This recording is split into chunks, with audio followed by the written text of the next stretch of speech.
Haribol, dear devotees, welcome back to Vine of Devotion, Week 5, Part 1 of our Rūpa-śikṣā program, in which we're going through Śrī Caitanya Mahāprabhu's instructions to Śrīla Rūpa Gosvāmī in Caitanya-caritāmṛta, Chapter 19, and every week we're memorizing a verse or two from it.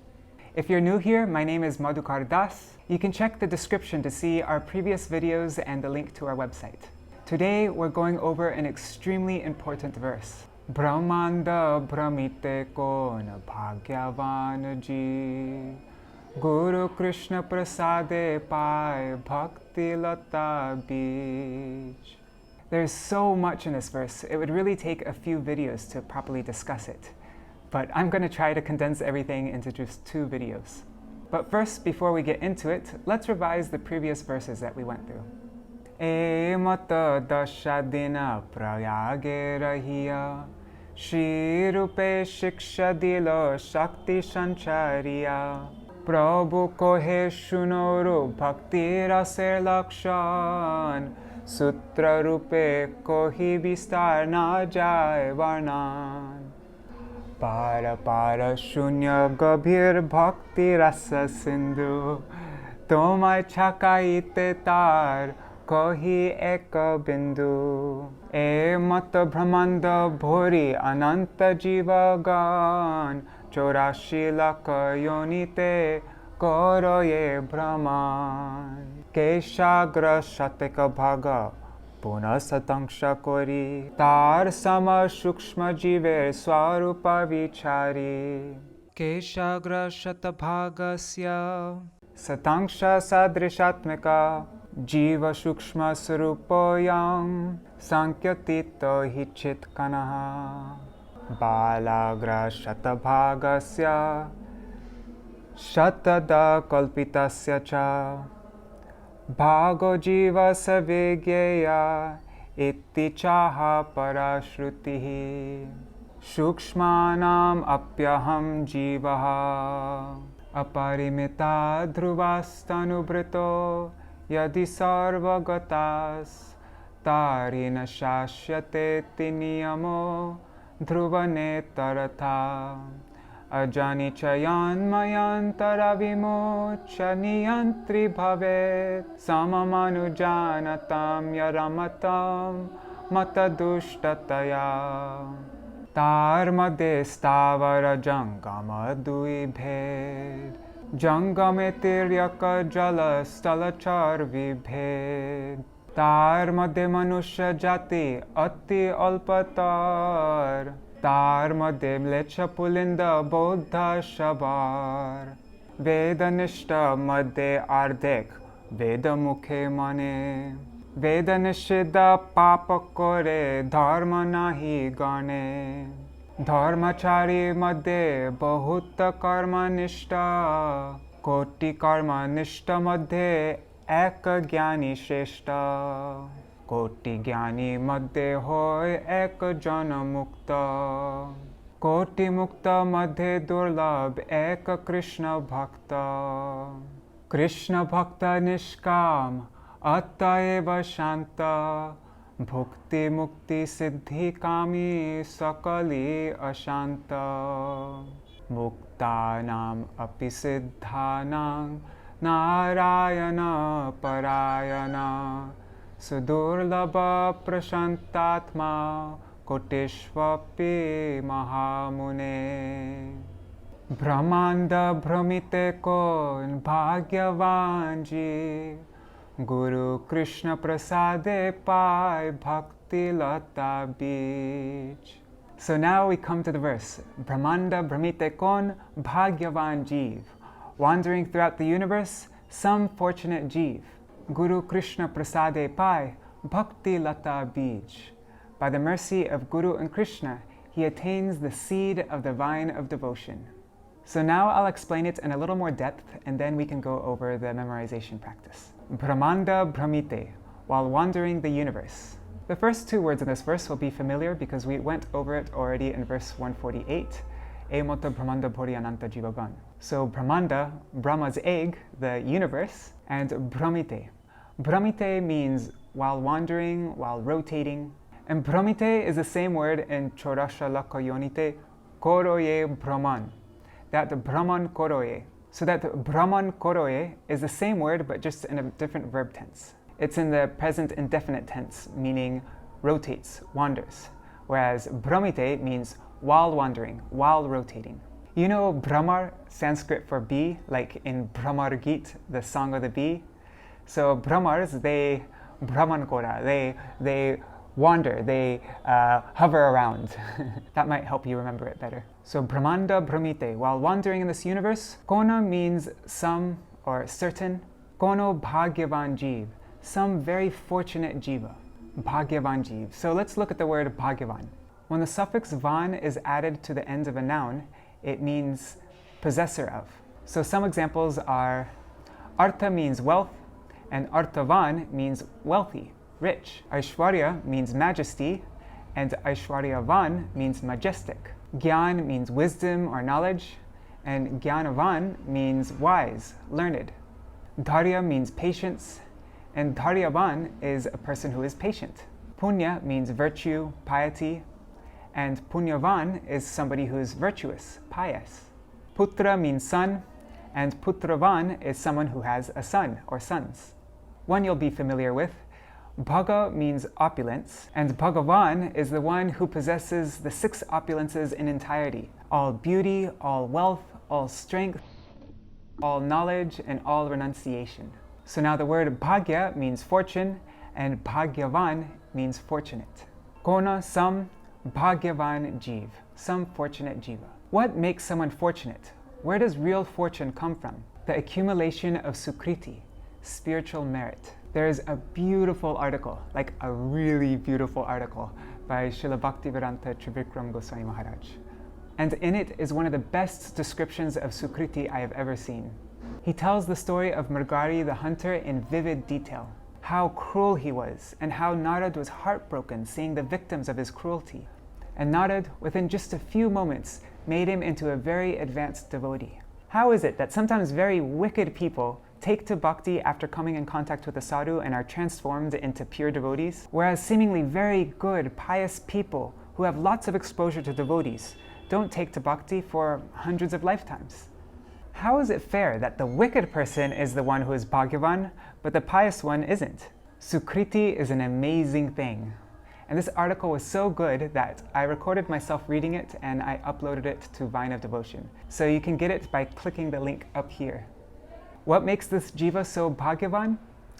He got something very special by the mercy of Guru and Krishna, guru-kṛṣṇa-prasāde.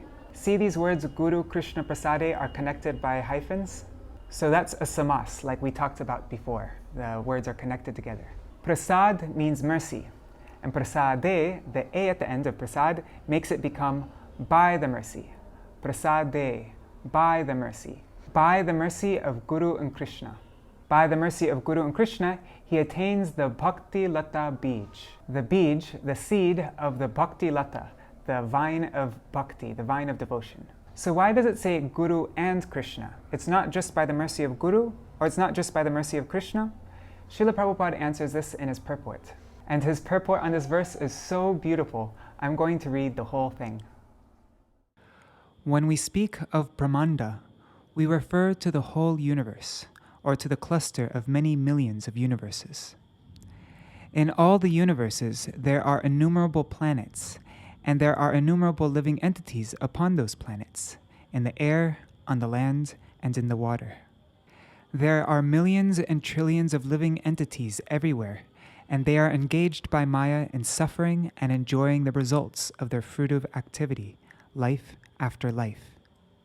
This is the position of the materially conditioned living entities. Out of many of these living entities, one who is actually fortunate, bhagyavan, comes in contact with a bona fide spiritual master by Krishna's mercy. Krishna is situated in everyone's heart, and if one desires something, Krishna fulfills one's desire. If the living entity by chance or fortune comes in contact with the Krishna consciousness movement and wishes to associate with that movement, Krishna, who is situated in everyone's heart, gives him the chance to meet a bona fide spiritual master. This is called guru-kṛṣṇa-prasāde. Krishna is prepared to bestow his mercy upon all living entities, and as soon as a living entity desires the Lord's mercy, the Lord immediately gives him an opportunity to meet a bona fide spiritual master. Such a fortunate person is fortified by both Krishna and the spiritual master. He is helped from within by Krishna and from without by the spiritual master. Both are prepared to help the sincere living being become free from material bondage. How one can become this fortunate can be seen in the life of Srila Narad Muni. In his previous life, he was born of a maidservant. Although he was not born into a prestigious position, his mother was fortunately engaged in rendering service to some Vaishnavas. When these Vaishnavas were resting during the Chaturmasya period, the boy Narad took the opportunity to engage in their service. Taking compassion upon the boy, the Vaishnavas offered him the remnants of their food. By serving these Vaishnavas and obeying their orders, the boy became the object of their sympathy, and by the Vaishnavas' unknown mercy, he gradually became a pure devotee. In the next life, he was Narad Muni, the most exalted of Vaishnavas and the most important guru and acharya of Vaishnavas. Following in the footsteps of Narad Muni, this Krishna consciousness movement is rendering service to humanity by giving everyone a chance to come in contact with Krishna. If one is fortunate, he becomes intimately related with this movement. Then, by the grace of Krishna, one's life becomes successful. Everyone has dormant Krishna bhakti, love for Krishna. And in the association of good devotees, that love is revealed. As stated in the Caitanya-caritāmṛta Madhya 22.107. Nitya siddha Krishna prem sadhya kabhu noy, shravanadhi shuddha chitte koroye udoy. Dormant devotional service to Krishna is within everyone. Simply by associating with devotees, hearing their good instructions, and chanting the Hare Krishna mantra, dormant love for Krishna is awakened. In this way, one acquires the seed of devotional service, guru-kṛṣṇa-prasāde pāya, bhakti-latā-bīja. Śrīla Prabhupāda explains here the process to find a spiritual master. If I tried to find a spiritual master on my own, without depending on Krishna's prasad, Krishna's mercy, I'll simply end up selecting someone that pleases me, that makes me happy, someone I like. But my emotions and material judgment so often deceive me. It is so difficult to tell what feelings I experience are coming from a pure place, from the mercy of bhakti, and what feelings I think are coming from the mercy of bhakti, but actually are born of my own selfish hankerings. A friend of mine, after watching the previous video I made here, thought that some of the things I said was like a form of soft Ritvikism, especially the part in regard to hearing a conditioned soul and becoming attracted to him and wanting to give my heart to him. And I acted out, oh, such beautiful Harikatha with the conclusions of scriptures so beautifully and perfectly presented. Oh, and he has so many nice devotional qualities, and so on and so on. And then I said, may I never become a lord like this and fall into such a trap. So my friend disagreed with how I was implying this kind of skepticism, withholding one's faith from everyone like that. He said it doesn't need to be so black and white. So I'd like to explain myself a little more, and this isn't entirely off topic.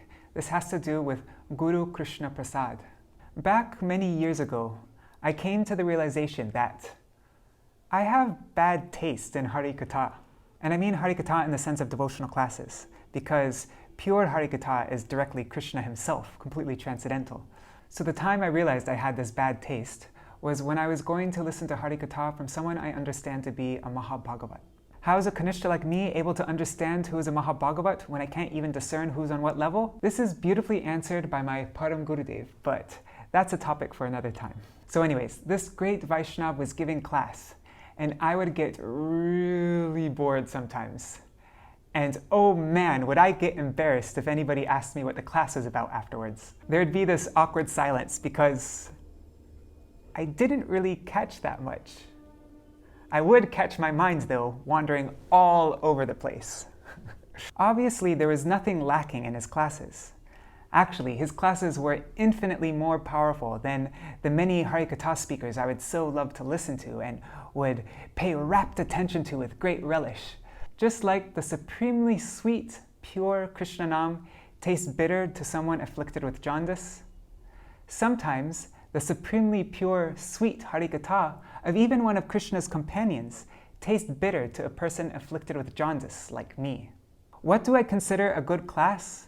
What makes me feel inspired and love it? If someone is able to present complex devotional topics, tattva, all clearly backed by Shastra, especially pulling from Srimad Bhagavatam, the Sandarbhas, Srila Bhaktivinoda Thakur, and our recent acharyas, and they can lay it out in a very clear, easy to understand way so that after I leave the class, I feel like I've learned a lot that I wouldn't have been able to figure out on my own, then that's what I consider a good class. And I love when the points in the class are made relevant to my own life with nice examples.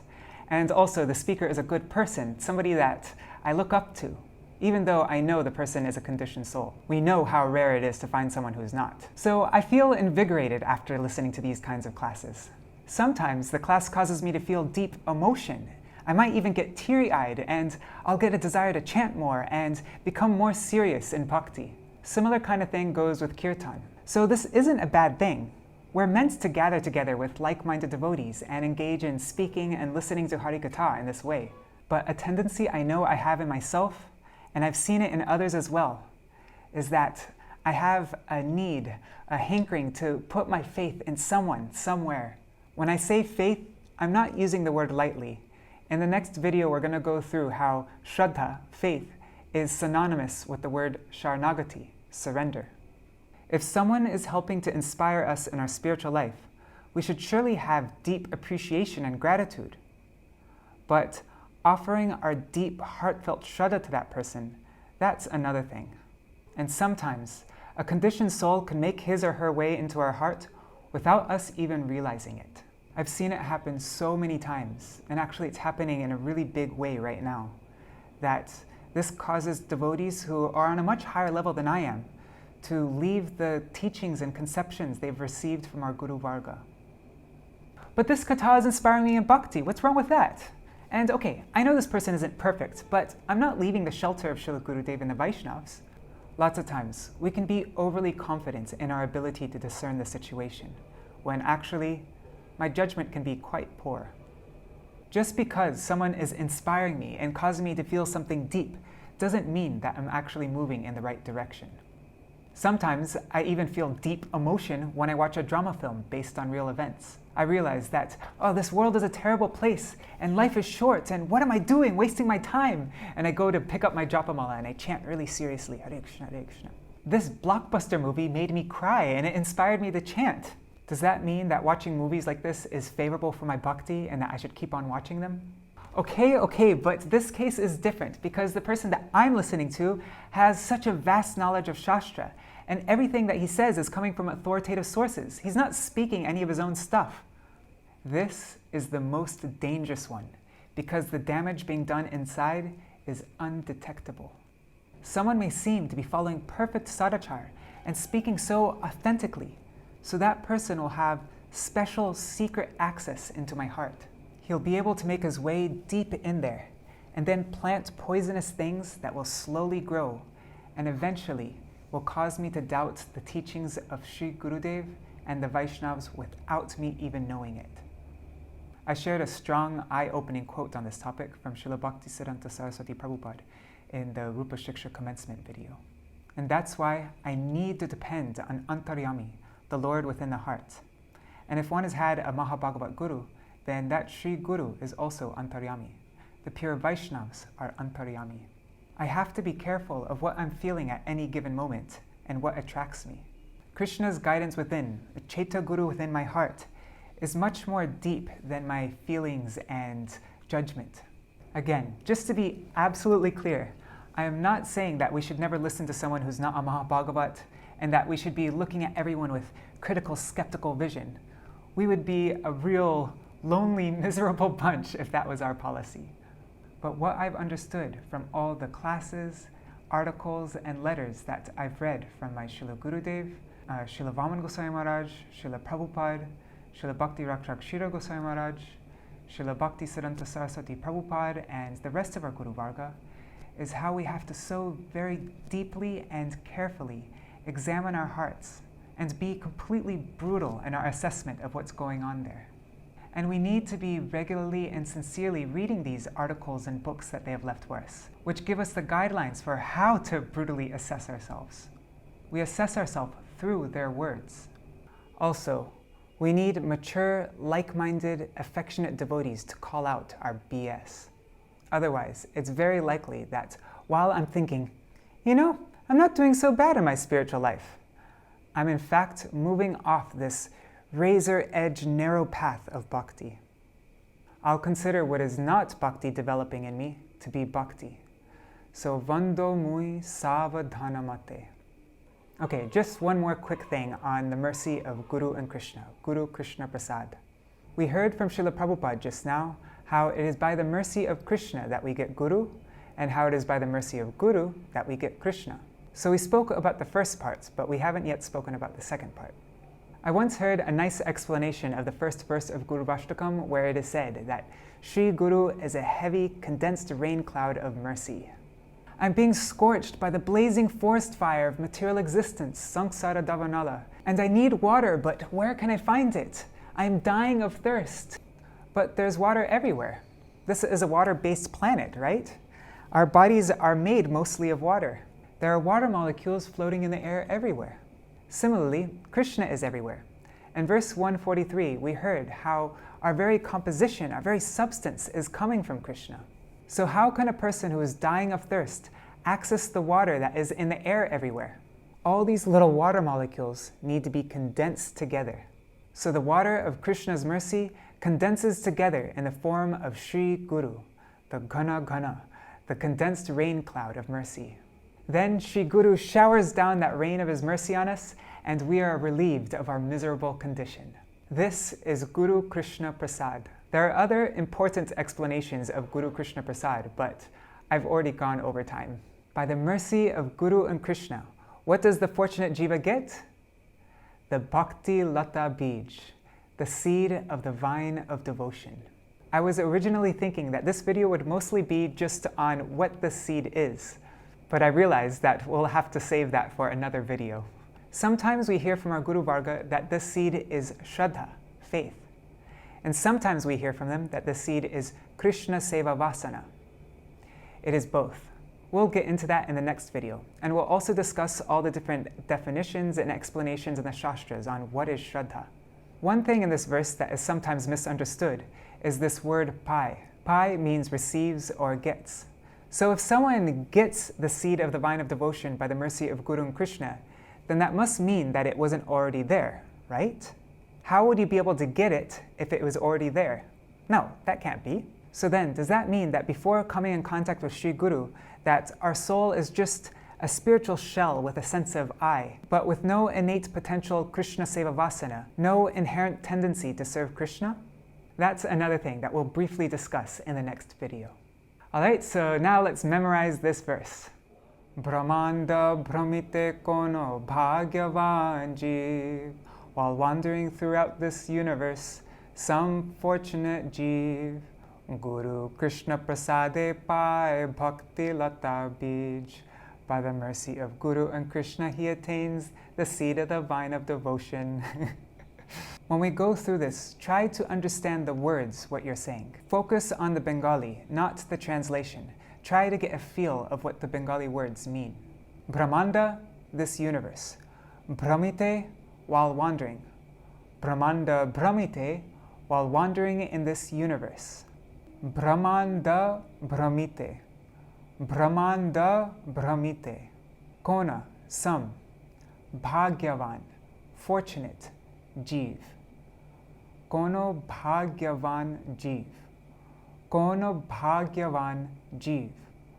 Kono bhāgyavān jīva. Brahmāṇḍa bhramite kono bhāgyavān jīva. Brahmāṇḍa bhramite kono bhāgyavān jīva. Guru-kṛṣṇa-prasāde by the mercy of Guru and Krishna. Guru-kṛṣṇa-prasāde. Guru-kṛṣṇa-prasāde. Pi, he attains. Guru-kṛṣṇa-prasāde pi. By the mercy of Guru and Krishna, he attains. He attains what? The bhakti-latā-bīja. The bhakti-latā-bīja. Bhakti-latā-bīja. Guru-kṛṣṇa-prasāde pi. Bhakti-latā-bīja. Guru-kṛṣṇa-prasāde pi. Bhakti-latā-bīja. Okay, so now let's do both lines together 5 times. Brahmāṇḍa bhramite kona bhāgyavān jīva. Guru-kṛṣṇa-prasāde pi. Bhakti-latā-bīja. Brahmāṇḍa bhramite kona bhāgyavān jīva. Guru-kṛṣṇa-prasāde pi. Bhakti-latā-bīja. Brahmāṇḍa bhramite kona bhāgyavān jīva. Guru-kṛṣṇa-prasāde pi. Bhakti-latā-bīja. Brahmāṇḍa bhramite kona bhāgyavān jīva. Guru-kṛṣṇa-prasāde pi. Bhakti-latā-bīja.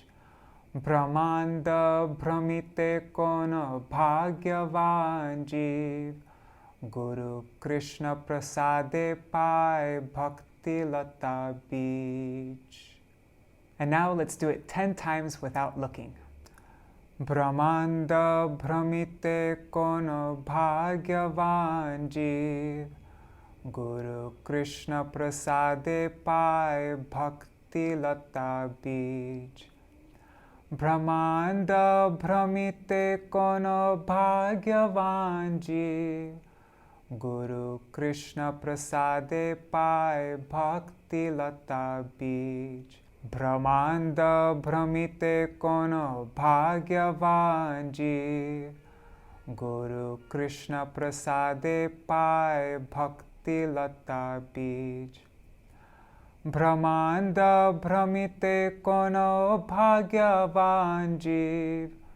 Guru-kṛṣṇa-prasāde pi. Bhakti-latā-bīja. Brahmāṇḍa bhramite kona bhāgyavān jīva. Guru-kṛṣṇa-prasāde pi. Bhakti-latā-bīja. Brahmāṇḍa bhramite kona bhāgyavān jīva. Guru-kṛṣṇa-prasāde pi. Bhakti-latā-bīja. Brahmāṇḍa bhramite kona bhāgyavān jīva. Guru-kṛṣṇa-prasāde pi. Bhakti-latā-bīja. Brahmāṇḍa bhramite kona bhāgyavān jīva. Guru-kṛṣṇa-prasāde pi. Bhakti-latā-bīja. Brahmāṇḍa bhramite kona bhāgyavān jīva. Guru-kṛṣṇa-prasāde pi. Bhakti-latā-bīja.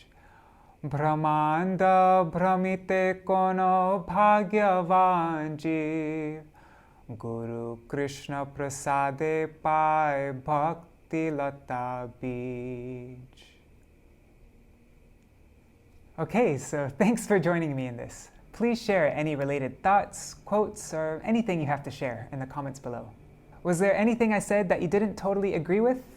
I want to know, so please speak your mind freely in the comments below. So I'll see you in the next video where we'll discuss this word pi, what it means that he receives the seed of the creeper of bhakti, and we'll go into detail of what the seed is, Krishna Seva Vasana and Shraddha. So see you then. Jai Śrīla Gurudev ki jai, Jai Śrīla Prabhupāda ki jai, Jai Śrīla Rūpa Gosvāmī Pada ki jai, Śrī Sachinandan Gaur Hari ki jai, Shri Radha Vinod Bihari Ju ki jai, Shrinitai Gaur Premanande Hari Haribol.